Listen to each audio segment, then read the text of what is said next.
J'ai pas eu un temps à moi aujourd'hui. Je vous ai pas parlé en face à face.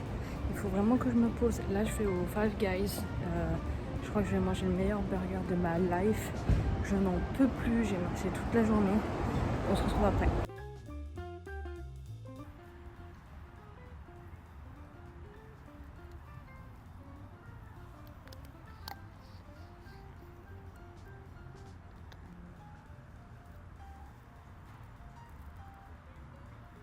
C'est tellement bon.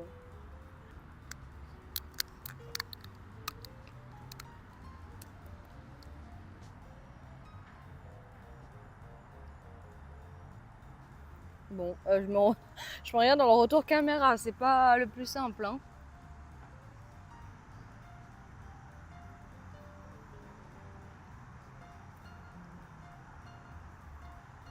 C'est bon, j'ai fini de manger, je me suis posée dans un parc, j'ai profité du sunset, de la tombée du jour. Vraiment, il y a un truc hyper magique ici quand la nuit arrive en quelque sorte.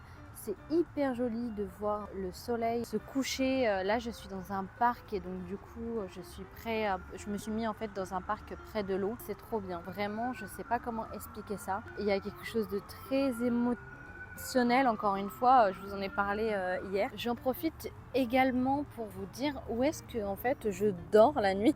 Je vous en ai pas parlé hier, mais en fait c'est parce que j'étais dans un état hier et encore aujourd'hui. Je me suis dit mais quand est-ce que tu vas avoir le temps de te poser pour filmer un peu, parce que tu fais que cavaler.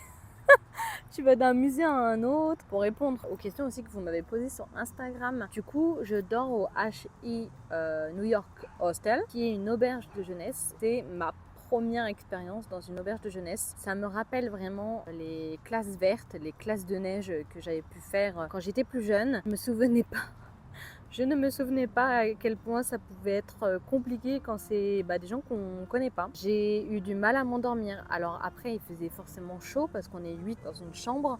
Mais que voulez-vous, c'était ce qu'il y avait de moins cher. Et puis au final, ce qui est trop bien aussi, c'est que j'ai pu me poser le soir pour pouvoir transférer toutes mes vidéos que j'avais tournées pendant la journée. Ce qui est bien pratique parce que je n'ai pas assez de place dans mon iPhone, tout simplement, pour pouvoir enregistrer ne serait-ce que des films en 4K. C'est pas possible. Je me pose des questions sur l'achat d'un nouvel appareil, on verra bien. En attendant, j'ai pu me poser en fait dans le lieu de travail de l'auberge. Il était tard, il était 23h et il y avait du people. Il y avait du people qui travaillait, qui traînait en fait dans le working place, dans le lieu de travail. J'ai eu du mal à trouver une prise, tout simplement, pour pouvoir aussi charger mon téléphone, ma batterie de rechange. Pour vous raconter un peu ma journée, j'ai commencé avec une visite à pied dans le quartier de Soho et on est remonté sur le Greenwich Village et jusqu'au Mid Parking et la High Line. C'était hyper sympa, j'ai adoré, mais alors c'est sportif.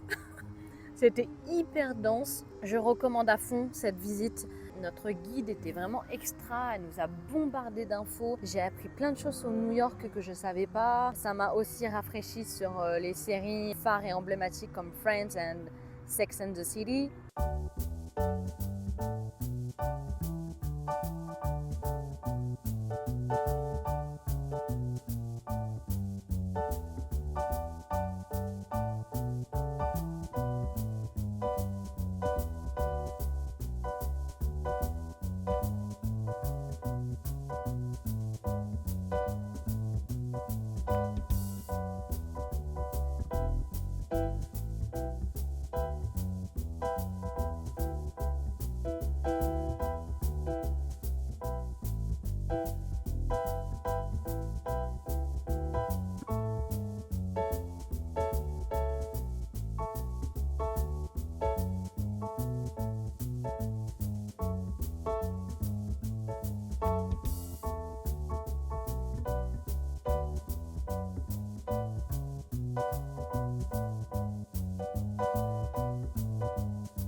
Du coup, la journée s'est hyper bien passée parce que franchement, j'ai bien marché. La visite sur Soho, Greenwich Village, oh, le parc vient de s'allumer. C'est que vraiment, il fait tard. Je me disais que j'allais perdre de la lumière, mais ça va. Il y a juste en face, il y a une performance de danseurs. Vraiment, ce parc est hyper animé, j'adore. On voit plein de personnes avec des chiens se balader. Vous savez à quoi ça me fait penser? Ça me fait penser aux 101 dalmatiens quand ils se rencontrent dans le parc parce que ils ont la même race de chiens, etc. Ça me fait vraiment, il y a un peu cette vibe là. Même si bon, les 101 dalmatiens se passent à Londres, il y a cet esprit anglais, américain, je sais pas comment dire. Vraiment, New York est magique. Je pensais pas dire ça. C'est vraiment une ville que j'apprécie. Ce que j'apprécie énormément, c'est aussi la verdure. Notre guide nous expliquait, parce que j'ai posé la question, que j'avais l'impression que c'était hyper végétalisé. Il y avait aussi beaucoup d'arbres, il y avait beaucoup d'ombre pour s'abriter, parce qu'au final, j'ai même pas pris ma casquette.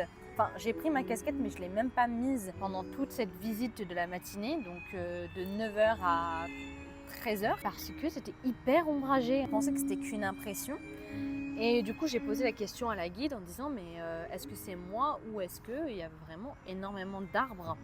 Et elle m'a dit qu'effectivement, il y avait eu un projet, le 1 Million Trees, pour du coup planter des milliers et des millions d'arbres dans la ville pour offrir en fait aussi des endroits où on peut se poser, où on peut profiter de l'ombrage. Et qu'est-ce que c'est game changer d'avoir des arbres et de la végétation en ville. Par rapport à Toronto, j'ai pas cette même impression. J'ai pas eu cette même impression avec Toronto parce que j'ai plus l'impression que le centre-ville, le downtown de Toronto est plutôt centré avec ses streetcars, etc. Qu'il n'y a pas forcément la place pour les arbres. Du coup, ça me donne envie de vraiment de faire plus attention à ça parce que c'est hyper cool. Franchement, New York là-dessus, c'est génial. Avec toutes les anecdotes que notre guide nous a racontées, c'était trop bien. En fait, découvrir la ville, et c'est vraiment ce que je voulais, parce que je sais pas vous, mais moi, quand je visite une ville, du moins quand je vais en tourisme, si c'est pas à la plage pour far niente, c'est à fond, je visite tout ce que je peux, je pousse mes jambes le plus possible pour que je puisse voir un maximum de choses. Et je regrette pas d'avoir pris 5 jours parce que je me dis, imagine demain c'était ton dernier jour.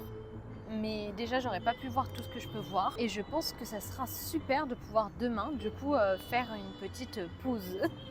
Et aussi, chose improbable, c'est que du coup je venais de m'installer dans le parc là pour manger. Et il y a une fille qui est venue me demander un stylo, du coup je lui ai prêté le temps d'1 heure. Et quand elle est revenue, en fait on a sympathisé, et c'était trop bien. En fait j'adore, non mais vous voyez les blocages idiots qu'on se met toute sa vie. J'avais tellement peur de parler anglais. J'étais constamment là en train de me dire que je parle pas assez bien anglais. Au bout de même pas 1 mois, 2 mois sur Toronto, on me disait que je parlais très bien, que je savais me faire comprendre. Et là, voilà, j'ai passé une petite, allez, on va dire 20 minutes, 30 minutes à parler avec une nana qui vient de Chicago, qui était là pendant les vacances à New York. Alors, on se retrouvera peut-être à Chicago parce qu'elle s'en va dans 2 jours ou même demain, je crois. Et en fait, c'est fou parce que, en fait, c'est exactement ça aussi que je suis venue chercher, c'est ces rencontres, pouvoir sortir de moi-même, de pouvoir me prouver. Enfin, pouvoir me prouver, c'est même plus à prouver maintenant et je trouve ça fou. Et en fait, je sais pas, ça m'a débloqué totalement et d'un seul coup de devoir parler anglais. Et ça, je peux vous dire que c'est une grande fierté et j'ai pas peur de le dire.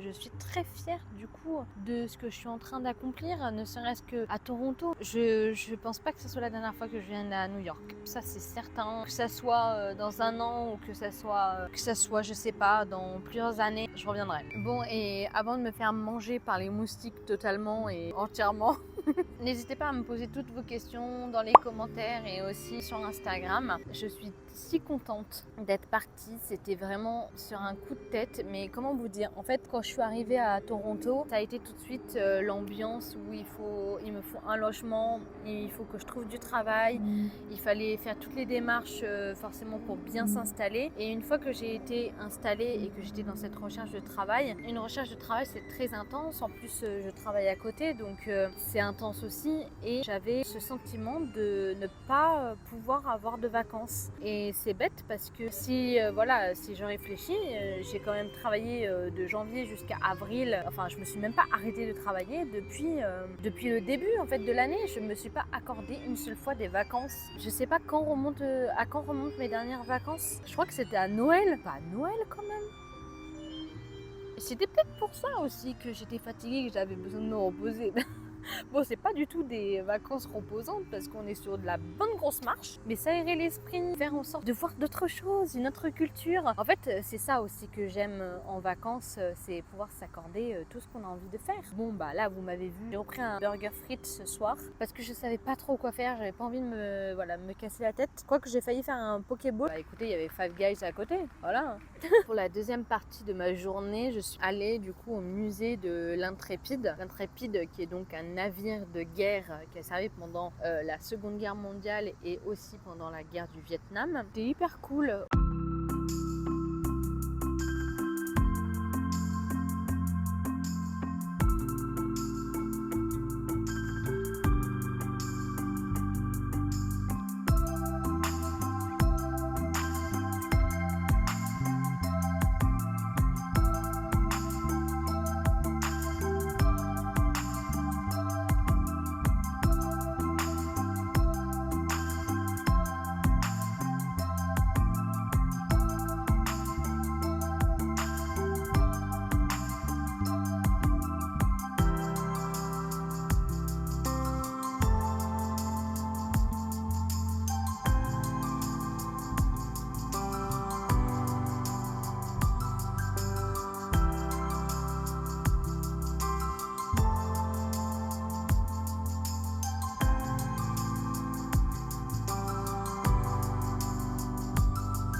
Alors je vous avoue que juste après le tour guidé, j'étais pas trop chaude, j'avais mal aux pieds et j'avais pas faim parce qu'on a mangé. Le Cronuts là était délicieux, vraiment, je le dis, c'est vraiment, faites-le, essayez-le, c'est incroyable. Le parfum c'était goyave et noix de coco, un délice, mais apparemment ça change tous les mois, tous les 2 mois. C'était vraiment sympa à visiter, ça faisait partie du coup des 5 activités que je pouvais prendre dans My City Pass que j'ai payé. Je sais même plus si je vous ai dit ce que c'était, donc c'est 5 attractions et du coup ça faisait partie des 5 attractions, ça me permet aussi de rythmer un peu mes journées et je vous avoue que je suis quelqu'un qui aime quand mes journées sont un peu rythmées. Ça me permet un peu de contrôler ce que je peux faire dans une journée. Et demain, parce que je sais pas si j'aurai le temps de filmer demain matin, peut-être plus dans l'après-midi, j'essaierai d'y penser. Mais demain, je monte sur l'Empire State Building. Et du coup, la fille que j'ai rencontrée dans le parc tout à l'heure m'a conseillé aussi autour d'aller dans le Korean Town et de pouvoir goûter un peu des spécialités coréennes, des bubble tea, etc. Donc je pense que je vais faire ça. Et j'irai me poser dans le parc. Alors, elle m'a conseillé, je vais vous dire ça, le Bryant Park. Elle m'a dit que c'était hyper sympa pour se poser, manger, etc. Je me suis vraiment laissée demain pour être tranquille au niveau des activités. Il y a juste l'Empire State Building le matin. Ça me va de me lever tôt parce que bon, de toute façon, à l'auberge de jeunesse, t'es levé tôt. Tu peux pas vraiment rester toute la matinée. En tout cas, moi, j'y arrive pas. Et puis, il faut faire les activités tôt, donc autant se lever. Donc, Empire State Building. Et le soir, j'ai réservé au Summit One. J'ai réservé voilà, au Vanderlut, le Summit One Vanderlut. Et c'est un... En fait, ça m'a été conseillé vraiment comme quoi c'est la meilleure vue de New York. Alors, tous les buildings se targuent d'être les meilleures vues sur New York. Mais au moins, j'aurais fait le matin l'Empire State Building et le soir coucher du soleil. Parce que vraiment, je sais pas, il y a un truc magique ici avec les couchers de soleil. Et je serai au Summit One. J'ai payé ma place en plus, ça fait pas partie du My City Pass. Comme on m'a dit que c'était incontournable, j'y suis allée. Et normalement, j'ai un cocktail offert. J'ai prévu de mettre une robe pour pouvoir y aller. Ça sera un peu fancy, ça va être sympa. Profiter du cocktail dans un building pendant le coucher du soleil, ça va être chouette, ça va être chouette. Après, c'est tout. Et vous verrez demain parce que je vais pas non plus vous révéler tout le programme de la semaine.